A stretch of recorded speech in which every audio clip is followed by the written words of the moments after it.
Men's Health Issues with Elizabeth Chelly. G'day, Elizabeth. G'day, Adam. Now, for a bloke of my advanced years, we're talking midlife crisis. Crises today. Okay. But is a crisis actually a crisis, or is it an opportunity? It's actually an opportunity. It doesn't always have to be a bad thing. Unfortunately, it's been labelled this midlife crisis because for men in particular, when they're going through what I would call more of a review, which is a good thing to do in your life, men might act it out in very obvious behavioural ways, like buy this car, buy that car, do an extravagant trip, or in some unfortunate instances have an affair as they're trying to figure themselves out.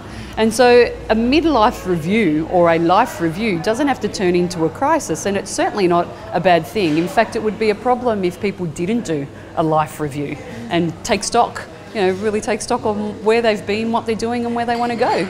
Does it necessarily happen at a particular time in life, or because you could review pretty much at any time, I would imagine? Yeah, it seems to become more obvious in those later years of life, so to speak. But again, you've got to remember, these are about adults that are autonomous, they're independent, they have control over their own lives so that they can go out and make their own decisions and do stuff. Whereas a teenager doesn't necessarily have that kind of ability, but they still have a life review. So often with people in their late 20s or early 30s, I tend to call it an early life crisis, where you're just stepping back and going, whoa, what's my life about?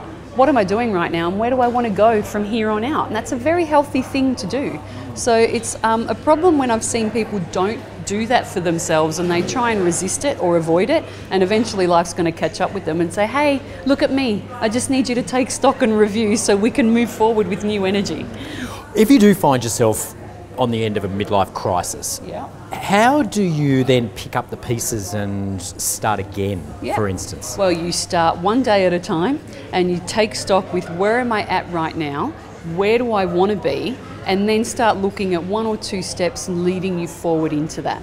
So a lot of men in particular often ask the question, what next? What's all this about? Why am I doing this? What's my purpose? And that's okay to ask those questions.